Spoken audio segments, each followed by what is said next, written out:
Police are not letting us get any closer to the scene. They've even asked residents in the area to evacuate because at this point they just don't know how dangerous this could get. I put this water bottle out here exactly where I'm standing, and in less than an hour, it almost completely turned into ice. It's still a little bit windy out here, and it seems that wind just picked up all that snow and blew it right away. And for area stores, that's like seeing money blow right out of the window. Where's all the donations going? Well, the Salvation Army says they're planning to use the extra money to help more families in need. And tonight at 6, I'll show you how many more families are coming through their door for help. Back to you. Thanks so much, Sheena.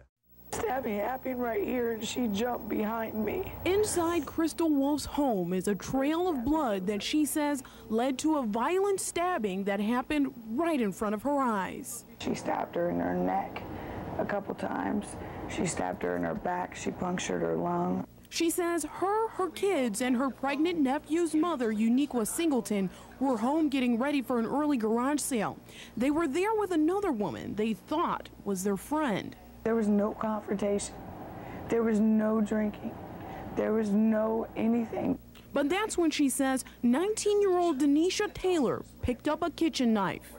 She just started singing and smiling, and I mean, she's singing and smiling, and from nowhere, just like that, she reaches over and just starts stabbing her as Uniqua has Ty on her right breast, breastfeeding. Then she says Denisha, the alleged attacker, nearly stabbed the baby. This girl was going to stab a 5-month-old baby.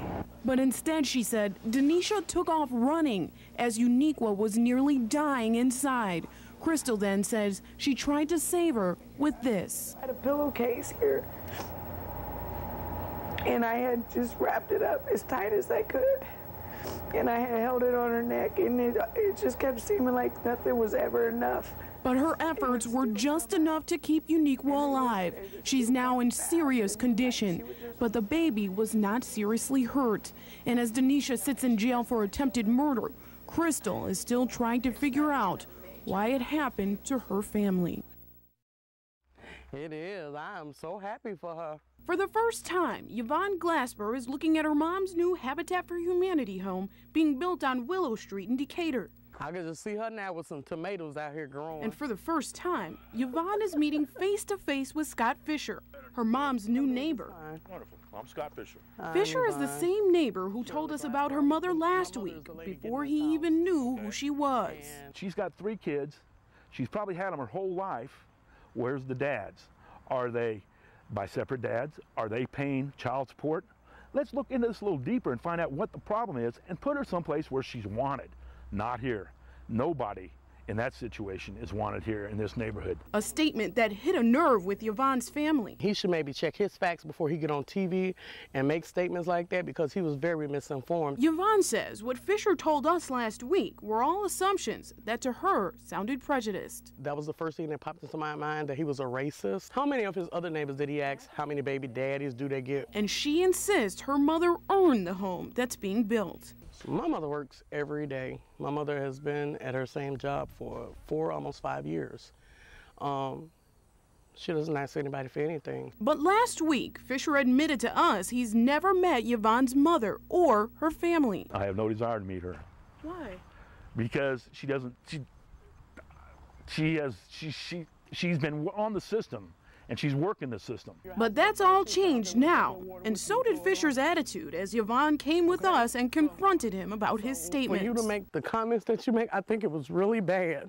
For about 10 minutes, the two went back and forth. What do he mean they're not welcome here? What did you mean by that statement? The house is not welcome here. The people are. But in the end, an apology. I'm so sorry I came across, and excuse my language. And that's the bottom line, because I looked at that.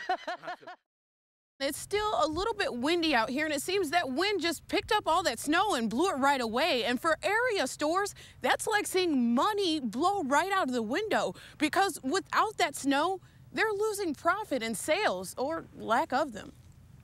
When you see snow, they see dollar signs. From shovels to snowblowers, it's how they make a profit around this time of year at stores like Ace Hardware in Decatur. But this year, even in the middle of winter, it's all still sitting on the shelves. Probably sold 50% less than what we have last year, I bet. Just because, I mean, there hasn't been any snow or threat of snow or anything like that. But the white stuff is just what they need to get the winter gear moving off the shelves. In fact, store manager Patrick Kinney says they ordered extra winter gear with the hope that the weather will turn out like last year. If I remember correctly, we had probably about a foot of snow on the ground, so we were selling quite a few shovels and ice melt. And across the way at Farm and Fleet, manager Rosa Garcia says now they too have a big winter overstock. We anticipated big, so of course we had that blizzard last year, so we wanted bigger, we wanted better, we wanted to be on the top of our game. But no one's buying it. Instead, they say they're making more money selling spring and summer merchandise. People are still buying sandals.